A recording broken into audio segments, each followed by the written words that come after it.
Hi hello నమస్తే welcome to V3 news. నేను మీ కడారి శ్రీనివాస్.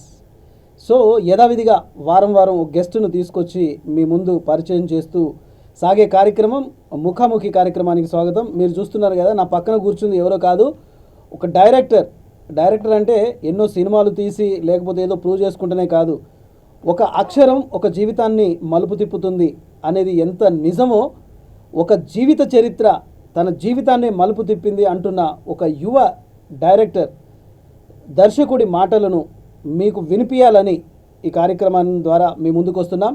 ఇక విషయానికి వస్తే, త్వరలోనే దొడ్డి కొమరయ్య తెలంగాణ తొలి సాయుధ పోరాట యోధుడు. వారి గురించి ఒక ఆర్టికల్ చదివిన తరువాత తన జీవితమే ఒక సినిమాగా ఎందుకు తీయకూడదు, ఈ సమాజానికి ఎందుకు మేల్కొల్పకూడదు అనే ఒక ఉద్దేశంతో ముందుకొచ్చి పూర్తి బాధ్యతనంతా తన మీద వేసుకోకుండా ప్రజల మద్దతును కోరుతున్నాడు. మరిన్ని విషయాలు తనతో మాట్లాడి అసలు దొడ్డి కొమరయ్య ఎవరు, ఈయన ఎవరు, అసలు ఏం జరుగుతుంది ఏంటి అనే విషయాలను పూర్తిగా మీకు తెలిసే ప్రయత్నం చేస్తున్నాను. నా పేరు సేనాపతి. సో సేనాపతి అంటే ఒక యుద్ధానికి వెళ్ళినప్పుడు కానీ లేకపోతే ఒక పోరాటానికి వెళ్ళినప్పుడు కానీ యుద్ధంలో ముందుండేవాడే సేనాధిపతి. సో మరి మీరు ఏ సేనాధిపతి? యుద్ధం నడిపించేవాడు సేనాపతి కాబట్టి నేను సో ఎలాంటి యుద్ధం నడిపిస్తున్నారు? ఒక దొడ్డి కొమరయ్య అనే పోరాట యోధుని సినిమా తీస్తున్నాను. మరి దానికి నేను ఒక డైరెక్టర్ కాబట్టి ఆ రకంగా సేనాపతి అనుకోవచ్చు. రైట్. ఇప్పుడు స్వతహాగా సేనాధిపతి అంటే మీ అమ్మ నాన్న పెట్టిన పేరు ఏం పేరు? సాయిబాబు. సాయిబాబు గారు, మీరు ఎక్కడ మీ నేటివ్ ప్లేస్ ఎక్కడ, అమ్మ నాన్న ఏం చేస్తున్నారు, ఒకసారి మీ నేపథ్యం చెప్పండి. మాది వచ్చేసి వనపర్తి డిస్టిక్, అంకూరు గ్రామం. మమ్మీ డాడీ వచ్చేసి కర్ణాటకలో ఉంటారు. నాకు ఇద్దరు అన్నలు. పెద్దన్న పేరు చిట్టిబాబు, ఓకే, చిన్నన్న పేరు రవిశేఖర్, ఒక అక్క. నా విద్యాభ్యాసం అంతా బల్లేపల్లి జంగమాపల్లిలో నా 10th వరకు అక్కడ చదివాను. తర్వాత ఇంకా నాకు సినిమా మీద ఇంట్రెస్ట్తో చిన్నప్పటి నుంచి నేను సినిమా అంటే చాలా ఇష్టం. అంటే నేను డైరెక్టర్ అవ్వాలన్న ఆలోచనతో చిన్నప్పటి నుంచి నేను జర్నీ అంటే నా ఆలోచన విధానం అలా ఉండేది. 10th అవ్వగానే ఇంకా నాకు ఇంటర్ డిగ్రీ అని కాకుండా హైదరాబాద్ వెళ్ళిపోయాను ఫిలింలో జాయిన్ అవుదాం అనేసి.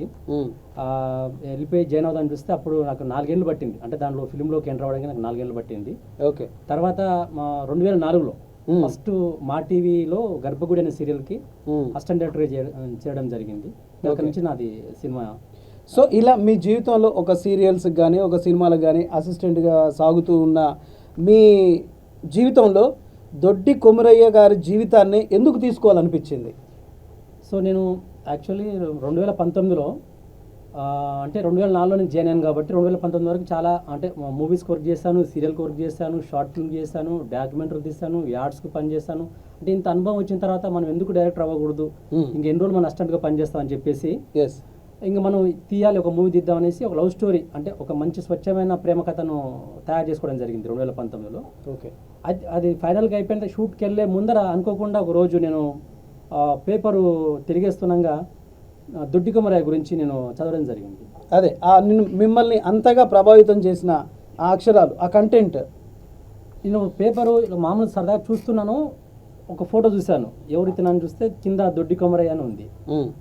ఫస్ట్ లైన్ వచ్చేసి, ఒక వీరుడి మరణం, తెలంగాణలో 3000 గ్రామాలు విముక్తి అయినాయి.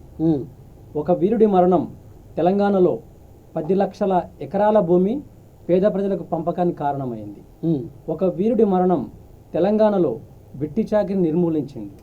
ఒక వీరుడి మరణం, తెలంగాణలో మత సమరస్య నెలకొల్పింది. ఈ 4 పాయింట్లు చదివేసరికి నాకు నిజంగా అసలు ఏం అర్థం కాల. ఇంత గొప్ప వ్యక్తి, ఇంత గొప్ప చరిత్ర ఉన్న వ్యక్తి తెలంగాణలో ఉన్నాడా? ఉంటే మరి ఎందుకు ఆయన గురించి నేటి సమాజం తెలియట్లేదు? అసలు ఆయనకి ఒక విగ్రహం కూడా లేదు అని ఒక ఆలోచన మొదలై ఇమ్మీడియట్ వాళ్ళ ఊరికి వెళ్ళిపోవడం జరిగింది. దొడ్డి కొమరయ్య ఊరికి కడివెండికి వెళ్ళడం జరిగింది. వెళ్ళి వాళ్ళ ఫ్యామిలీని కలిశాను. కలిసి వాళ్ళ ఫ్యామిలీని కలిసిన తర్వాత ఎందుకు తనకి ఇంకా గుర్తింపు రాలేదు అనేసి వాళ్ళని అడిగేసరికి వాళ్ళ పాయింట్ ఆఫ్ లో వాళ్ళు రకరకాలుగా చెప్పారు. సరే, ఏదైతే ఉంది, ఒక బహుజన బిడ్డగా, ఒక తెలంగాణ వాదిగా మనం ఎందుకు ఈయన జీవిత చరిత్ర ప్రపంచానికి చెప్పకూడదు అన్న ఆలోచనతో 2019లో ఆ రోజు సాయుధ పోరాటాలు జరిగిన బైరాన్పల్లి, ఆకునూరు, కడివెండి, విసునూరు, పరకాల, అప్పంపల్లి ఇలా ఎక్కడ సాయుధ పోరాటం జరిగిన ఆ ప్లేస్కి వెళ్ళిపోయి ఆ ప్రజల్ని ఇంటర్వ్యూ చేసి ఆ రోజు సాయుధ పోరాటంలో పాల్గొన్న వ్యక్తులను కలిసి వాళ్ళ దగ్గర కూడా వాళ్ళ అభిప్రాయాలు తీసుకొని వాళ్ళ ఆ రోజు ఏ రకంగా ఫైటింగ్ చేస్తారు, వాళ్ళు పడ్డ బాధలు, వాళ్ళు చేసిన త్యాగాలు మొత్తం రాసుకొని ఆ సాయుధ పోరాటం అంటే మళ్ళీ అలాగే సాయుధ పోరాట పుస్తకాలు కూడా చదివాను. రావి నారాయణ రెడ్డి గారి పుస్తకాలు చదివాను, నల్ల నరసింహ గారి పుస్తకం చదివాను, భీమిరెడ్డి నరసింహారెడ్డి గారి పుస్తకాలు చదివాను. అలా ఆ సాయుధ పోరాటాల పుస్తకాలు మొత్తం చదివి దొడ్డి కొమరయ్య గారి స్టోరీ తయారు చేయడం జరిగింది. రైట్. ఒక విషయానికి వస్తే దొడ్డి కొమరయ్య అంటే ఆనాటి వెట్టి చాకిరి విష్ణువు దొరకు కానీ లేకపోతే జానకమ్మ దొరసానికి కానీ వాళ్ళు చేసిన ఆ వెట్టి చాకిరి మీద మన దొడ్డి కొమరయ్య గారు పోరాటం చేసింది. తెలంగాణ సాయుధ పోరాటానికి మొట్టమొదలు పురుడు పోసింది కమ్యూనిస్టు ప్రభావితంగా ఉన్న నాడు. అసలు కమ్యూనిస్ట్ ఎందుకు పుట్టింది అంటే ఇలాంటి అరాచకం, వెట్టి చాకిరి, భూస్వామ్య పెత్తదనం, పెత్తందారీ వ్యవస్థలు, ఇలాంటి వ్యవస్థలో ఉన్న కాలం అప్పుడు కమ్యూనిస్టు పుట్టింది. ఇప్పుడు అప్పటి కాలానికి అప్పటి చరిత్రను ఇప్పుడు ఈ తరానికి అందించాలనే ఒక ఆలోచనకు రావడానికి ముఖ్య కారణం ఏంది? అట్లా అనుకుంటే తెలంగాణ సాయుధ పోరాటంలో ఎంతోమంది ఉన్నారు, చాలామంది ఉన్నారు. రావి నారాయణ రెడ్డి గారు ఉన్నారు, పుచ్చలపల్లి సుందరయ్య గారు ఉన్నారు. వాళ్ళ జీవితాలు కాకుండా దొడ్డి కొమరయ్య గారి జీవితాన్ని మీరు తీసుకోవడానికి ప్రధాన కారణం. సో నిజం అంటే ఇక్కడ ప్రజలు ఒకటి విషయం తెలుసుకోవాలి. ఆ రోజు ఎంతమంది పోరాటాలు చేసినా, ఎంతమంది ఫైటింగ్ చేసినా, ఫైనల్గా దొడ్డి కొమరయ్య ఫ్యామిలీ ఆ సాయుధ పోరాటం చాలా ముందరుంది. ఆ విషయం చాలా మంది తెలియదు. ఎస్, ఫస్ట్ ఆఫ్ ఆల్ దొడ్డి కొమరయ్య అన్న దొడ్డి మల్లయ్య అసలు మెయిన్ కారణం సాయుధ పోరాటానికి ఆయన్నే. ఆయన చేసిన పోరాటం ఈయనకు స్ఫూర్తి నింపింది, వాళ్ళ తమ్మునికి, ఎవరు దొడ్డి కొమరయ్యకి స్ఫూర్తి నింపింది. అన్న అడుగుజాడులో తమ్ముడు నడిచాడు. నిజంగా అలా ఫ్యామిలీ ఒక ముగ్గురు కోల్పోయింది సాయుధ పోరాటంలో. ఫస్ట్ కోల్పోయిన వ్యక్తి దొడ్డి కొమరయ్య. నేను తర్వాత 5,000 మంది చనిపోయారు సాయుధ పోరాటంలో. ఆ సాయుధ పోరాటం జరిగిన కాలంలో 5,000 మంది చనిపోవచ్చు, కానీ అంతకన్నా ముందు ఫస్ట్ త్యాగం చేసిన కుటుంబం దొడ్డి కొమరయ్య కుటుంబం. సో కాబట్టి ఆయన గురించి చెప్పాలి. ఎందుకంటే 1,00,000 అడుగులైనా ఒక అడుగుతో మొదలవుతుంది. అలాగే పోరాటం కూడా ఈయనతో మొదలైంది. ఈయన మరణంతోనే తెలంగాణలో ఆ రోజు సాయుధ పోరాటం అనేది ఊపందుకుంది. దొడ్డి కొమరయ్య మరణంతోనే. అంతవరకు లేదు సాయుధ పోరాటం అంటే ప్రజలు అలాగే వెట్టి చాకరీ చేసేవాళ్ళు, అలాగే దొరల కింద బానిసలు ఉండేవాళ్ళు, అలాగే పన్నులు కట్టేవాళ్ళు, అలాగే బాధలు పడేవాళ్ళు. ఎప్పుడైతే దొడ్డి కొమరయ్య వాటన్నిటికి వ్యతిరేకించి ముందుకెళ్ళి ప్రాణాలు ఇచ్చాడో, తర్వాత తెలంగాణ సమాజం అంతా ఆయన ఇన్స్పిరేషన్ తీసుకొని, ఆయన స్ఫూర్తిగా తీసుకొని పోరాటం కొనసాగించింది. రైట్. సాయుధ తెలంగాణ పోరాటం అయిపోయింది, తెలంగాణ ఉద్యమం అయిపోయింది, మలిదశ తెలంగాణ ఉద్యమం అయిపోయింది, తెలంగాణ రాష్ట్రం వచ్చింది, 8 ఏళ్ళు గడుస్తున్నాయి. సంక్షేమం, అభివృద్ధి దిశగా పరుగులు పెడుతూ ఇప్పుడు మళ్ళీ జాతీయ స్థాయిలో కూడా తెలంగాణ వాదాన్ని, తెలంగాణ అభివృద్ధిని తీసుకుపోవడానికి ప్రభుత్వాలు పనిచేస్తున్నాయి. ఈ తరుణంలో ఇంకా బానిసత్వం, వెట్టి చాకిరి, తర్వాత పోరాటం ఇవన్నీ అవసరం అంటారా ఇప్పుడున్న ఈ సమాజానికి?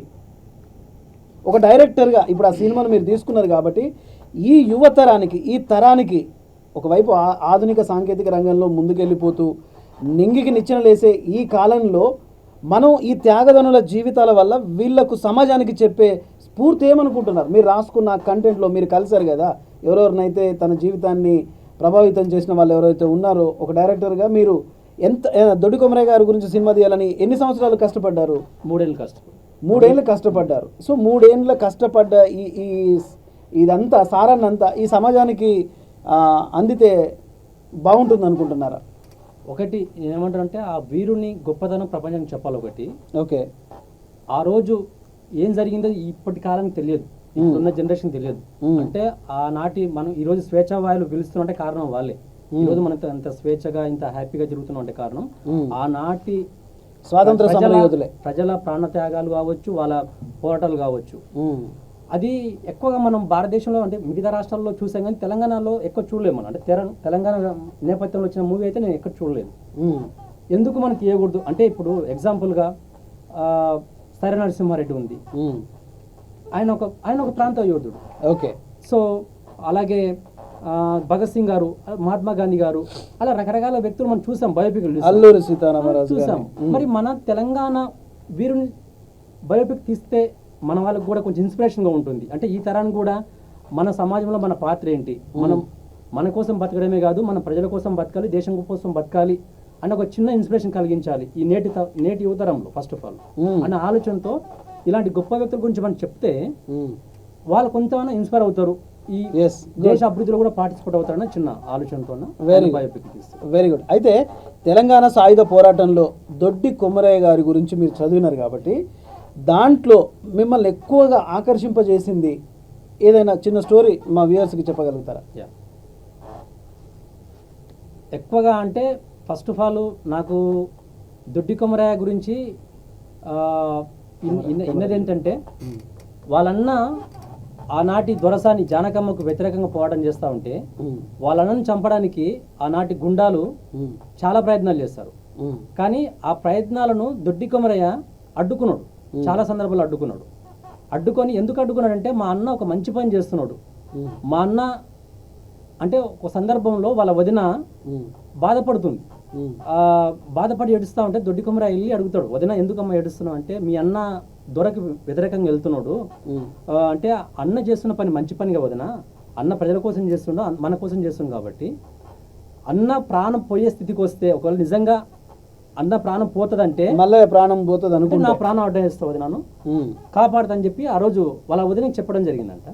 అది నాకు చాలా నిజంగా ఒక ఆయనలో వీరత్వం నాకు అక్కడ కనిపించింది. అంటే ఎవరు కూడా నేను బతకాలి, నేను ఈ భూమి మీద బతకాలి అనే టైప్ ఆఫ్ లో ఆలోచిస్తారు, తమ స్వార్థానికి ఆలోచిస్తారు. దొడ్డి కొమరయ్య వాళ్ళ అన్నను అనుక్షణం కాపాడుకుంటూ ఆయన వెనకాల ఫాలో అవుతూ ఆయనకు ఇబ్బందులు రాకుండా ఆయన మీద ఎవరైనా అటాక్ చేస్తే కాపాడుకుంటూ ఆ రకంగా ఇలా చూసారా.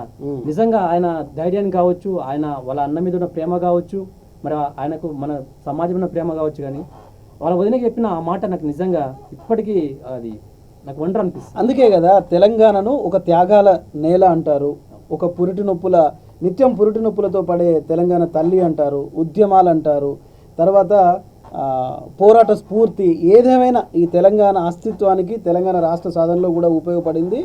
ఇలాంటి తెలంగాణ సాయుధ రైతాంగ పోరాటం చేసిన వాళ్ళ ఆ ఉద్యమ స్ఫూర్తే నేడు రాష్ట్రం సాధించే దిశగా మనకు తోడ్పాటైంది. సో మీరు సేనాధిపతిగా ఇండస్ట్రీలో మీరు అడుగుపెట్టి ఎన్ని సంవత్సరాలు అయింది?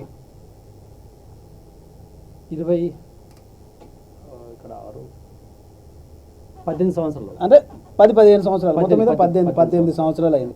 ఈ 18 సంవత్సరాలలో ఇండస్ట్రీ నుంచి మీరు ఏం నేర్చుకున్నారు? ఇవాళ ఒక దొడ్డి కొమరయ్య లాంటి త్యాగదనుల హిస్టరీని బయోపిక్గా తీయాలనుకుంటూ, అంటే ఇండస్ట్రీ నుంచి ఎన్నో ఆటుపోట్లు ఎదుర్కోవాల్సి వస్తుంది. మరి ఆటుపోట్లన్నీ ఎదుర్కోవడానికి సిద్ధంగా ఉన్నారా? రెడీగా ఉన్నాను. మొత్తానికి నాకు తెలిసి ఎలాంటి ఆటుపోటు రావని అనుకుంటున్నాను. ఎందుకంటే ఇది వ్యతిరేకంగా అయితే ఎవరికి వ్యతిరేకంగా ఈ మూవీ నేను చేయట్లేదు.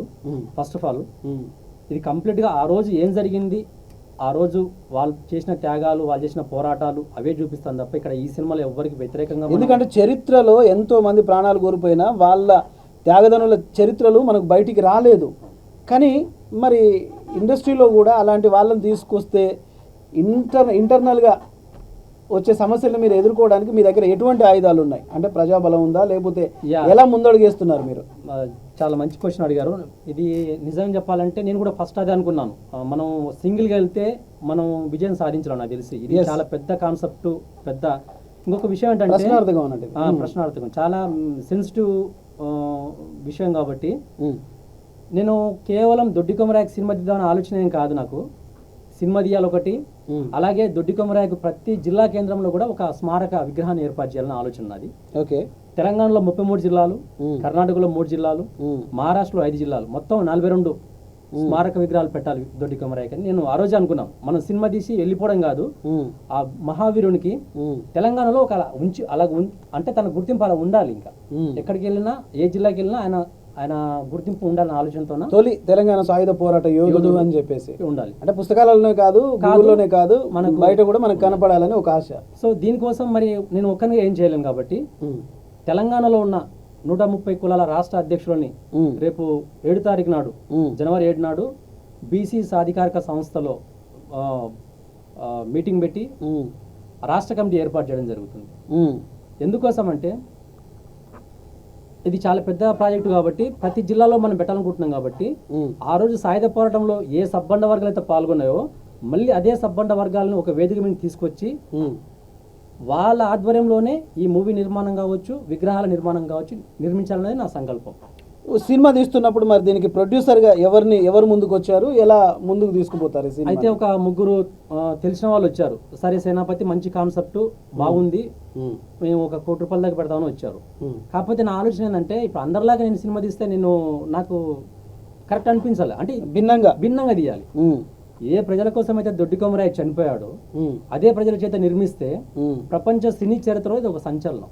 Very good. ఎందుకంటే ఇంతవరకు కూడా ఏ ఉద్యమ నాయకునికి ప్రజలే సినిమా తీసినట్టుగా ఎక్కడ లేదు, ప్రపంచ సినీ చరిత్రలో ఎక్కడ లేదు. సో నేనేం చేస్తున్నానంటే జిల్లాకు ఒక 24 మంది నిర్మాతలను తీసుకొని అంటే ఒక 1000 మందితో ఈ సినిమా ప్లాన్ చేస్తున్నాను. అది కూడా ఏంటి, నిర్మాతలు అంటే లక్షల కోట్లు పెట్టుబడి కాదు, 10,000 రూపాయలతో ఎవరైనా ఎంటర్ అవ్వచ్చు. అది కేవలం జిల్లాకి 24 మందికి మాత్రమే అవకాశం ఉంటుంది, అంతకు మించి మనం ఎక్కువ తీసుకోము. సో ఇలా 1000 మందితో ఈ సినిమా నిర్మాణం చేయడం జరుగుతుంది. సో మరి తారాగణం కానీ నటీనటులకు కానీ ఎవరికైనా మీరు అవకాశం ఇవ్వాలనుకుంటున్నారా? అందరూ కొత్త వాళ్ళని తీసుకుంటున్నాం, ఎందుకంటే బడ్జెట్ చిన్నది కాబట్టి, మనం భారీ బడ్జెట్ కాదు కాబట్టి అంత కొత్త వాళ్ళతో దీన్ని నిర్మించి ఒక సంచలనం క్రియేషన్ చేయాలని నా ఆలోచన. అంటే ఇక్కడ ఒక ప్రశ్న ఎదురవుతుంది. కొత్త వాళ్ళతో అనుకున్నప్పుడు కొత్త వాళ్ళ కెమెరా ముందు యాక్టింగ్ కూడా రాదు, దానివల్ల కాలయాపన కూడా అవుతుంది, ఎక్కువ టైం టేకింగ్ అవుతుంది. దీనివల్ల మీకు నష్టం జరిగే అవకాశం లేదా? మంచి మాట అడిగారు. అది సార్ మీరు కరెక్ట్ చెప్పారు. నేను ఏం చేస్తానంటే కొత్త వాళ్ళని తీసుకోగానే నేను షూటింగ్కి వెళ్ళాను అనమాట. ఎవరు డైలాగ్ వాళ్ళకి ఇచ్చేసి వాళ్ళకి వర్క్ షాప్ పెడతాను ఒక 15 days. ఇంకోటి వాళ్ళకు ఒక నవరసాలు ఏంటో నేర్పిస్తాం. ఫస్ట్ మేము నవరసాలు అంటే ఏంటి, యాక్టింగ్ అంటే ఎలా ఉంటుందో ఒక మాస్టర్ని పెట్టి వాళ్ళకి అందరికీ ట్రైనింగ్ ఇచ్చిన తర్వాత, ఎవరు డైలాగ్ వాళ్ళకి పట్టించిన తర్వాత, రిహార్సల్స్ అన్ని అయిపోయిన తర్వాతనే మేము షూట్కి వెళ్తాం తప్పితే స్టార్టింగ్ లో మాత్రం. మరి అప్పీల్ చేయండి, మరి 33 జిల్లాల నుంచి ఎవరెవరైతే ఇంట్రెస్ట్ ఉన్నారో వాళ్ళకి మీరు ఏం చెప్తారు ఒక డైరెక్టర్గా? సో నేను ఏమంటున్నా అంటే ఎవరికైనా నటించాలని ఆసక్తి ఉంటే డెఫినెట్గా మేము ఆహ్వానిస్తున్నాం, రండి. నీ సినిమాలు అందరు కొత్త వాళ్ళని తీసుకుంటున్నాం. హీరో ఫ్రెండ్స్ కావచ్చు, హీరో మదర్ కావచ్చు, ఫాదర్ కావచ్చు, ఫ్రెండ్స్ కావచ్చు, విలన్స్ కావచ్చు, అన్ని రకాల పాత్రలకు అంత కొత్త వాళ్ళని తీసుకుంటున్నాం. ఇది ఒక నిజం చెప్పాలంటే ఒక వినూత్న ప్రయత్నం. అంటే గతంలో చాలా మంది చేశారు, ఇది మళ్ళీ నేను చేయబోతున్నాను. కాబట్టి ఆసక్తి ఉన్న ఎవరైనా సరే రండి, మన మూవీలో నటించాలనుకుంటే మమ్మల్ని సంప్రదించండి. మీ నెంబర్ కూడా చెప్పేయండి. 9866654877 9866654877. సో ఇదండి డైరెక్టర్ గారి నెంబర్. ఇది ఎవరైనా తెలంగాణ సాయుధ పోరాటంలో దొడ్డి కొమరయ్య గారి జీవితాన్ని మీకు మలుపు తిప్పింది అని అనుకుంటే, ఆయన గురించి తెలుసుకోవాలన్నా, ఒక బయోపిక్లో మీరు కూడా పాల్గొనాలన్నా నూతన నటీనటులకు ఒక మంచి అవకాశం అనేది చెప్పాలి. సో ఇలా మీరు ఒక మూవీని ప్లాన్ చేసుకుంటున్నారు. ఇంతవరకు అంటే రేపు 7వ తారీఖు నాడు బీసీ సాధికారత కోటిలో ఉన్న ఆ కమ్యూనిటీ హాల్లో చేస్తున్నారు కదా, మరి ఆ మీటింగ్ సక్సెస్ అవ్వడానికి మీరు ఎవరెవరిని కలిశారు, ఎలాంటి జాగ్రత్తలు తీసుకున్నారు? ఇప్పటి వరకు దాదాపుగా ప్రత్యక్షంగా ఒక 40 రాష్ట్ర అధ్యక్షులను కలవడం జరిగింది. 40 మంది రాష్ట్రాలు కలిసి వాళ్ళకి నా భావాలు వివరించి, సార్ నేను ఇలా చేద్దాం అనుకుంటున్నాను, మీ సపోర్ట్ మాకు కావాలి, మీ సహకారం మాకు కావాలి, రండి అందరం కలిసి మనం నిర్మిద్దాం, నేను ఒక్కని కాదు మన అందరం కలిసి ఆ మహానుభావునికి మహానుభావుని మీద సినిమా తీద్దాం, అలాగే ఆ మహానుభావునికి విగ్రహాలు పెడదాం అని చెప్తే ప్రతి ఒక్కరు కూడా నిజంగా చాలా మంచి నిర్ణయం ఇది. ఎందుకంటే ఇంతవరకు ఎవరు చేయాలన్నా చేయలేని పని ఇది, పైగా నువ్వు అందరినీ కలుపుకొని పోతున్నావు చూసినావా, చాలా మంచి పని అని చెప్పి ఆ 40 మంది చెప్పారు. మిగతా ఒక 40 మంది దాకా నేను ఫోన్లో వాళ్ళకి మాట్లాడి, ఇంకా టైం లేకపోవడం వల్ల నేను కలవలేకపోయాను. వాళ్ళకి ఫోన్లో నేను ఇన్ఫర్మేషన్ ఇచ్చాను, వాళ్ళు కూడా వస్తామని చెప్పారు. సో రేపు 7వ తారీఖు నాడు ఒక రాష్ట్ర కమిటీ ఏర్పాటు చేసి, అదే రాష్ట్ర కమిటీ ఆధ్వర్యంలో జిల్లా కమిటీలు ఏర్పాటు చేసి మూవీ నిర్మాణం, విగ్రహాల నిర్మాణాన్ని మేము స్టార్ట్ చేయబోతున్నాం. ఎక్కడ రాష్ట్ర కమిటీ ఏర్పాటు చేస్తారో మరొకసారి చెప్పండి. బీసీ సాధికారక సంస్థ కోటిలో ఉన్న హనుమాన్ టేకిడ్లో ఉంటుంది. అక్కడ బీసీ సాధికార సంస్థ అనే కార్యాలయం ఉంటుంది, దాంట్లో మన మీటింగ్ ఉంటుంది. ఎవరైనా సరే ఇంట్రెస్ట్ ఉన్న వాళ్ళు ఆ మీటింగ్లో పాల్గొని మీ అభిప్రాయాలు కూడా మేము మాకు చెప్పొచ్చు, ఖచ్చితంగా మేము స్వీకరిస్తాం. సో ఇప్పుడు ప్రొడ్యూసర్ అన్నారు కదా, ప్రజల్ని ఒక నిర్మాతలుగా మార్చాలనుకుంటారు కదా, ఆ 1000 మందికి కూడా ఈ సినిమా మీద పూర్తి రైట్స్ ఇస్తాం. డిజిటల్ రైట్స్ కావచ్చు, షార్ట్ రైట్స్ కావచ్చు, డబ్బింగ్ రైట్స్ కావచ్చు, ఓవర్సీస్ రైట్స్ కావచ్చు, ఈ మొత్తం రైట్స్ మీద ఈ 1000 మందికి మాత్రమే హక్కులు ఉంటాయి. అది నేను రాసిస్తాను, ఎందుకంటే వీలే నిర్మాతలు కాబట్టి ఈ 1000 మంది కూడా నేను ఈ సినిమా రైట్స్ ఉంటాయి. సో చివరిగా మీరు ఈ సినిమా తీస్తున్నారు కాబట్టి దొడ్డి కొమరయ్య గారి జీవితాన్ని ఒక బయోపిక్గా తీయాలనుకుంటున్నారు కదా, ఇంకా మీరేమైనా ప్రజలకు అప్పీల్ చేయాలనుకున్నా, ఎటువంటి సహాయ సహకారాలు కావాలనుకున్నా చివరిసారిగా మరొకసారి చెప్పండి. ఎలాంటి సహాయ సహకారాలు కావాలి, ఎలా మీకు తోడ్పాటును అందించాలి?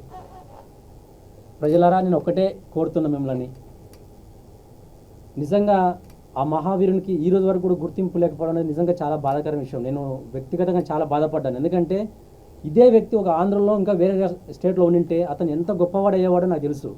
కానీ తెలంగాణలో పుట్టడం ద్వారా ఆ పాపం దొడ్డి కొమరయ్య చేసుకున్న దురదృష్టం అనుకుంటాను నాకు తెలిసి.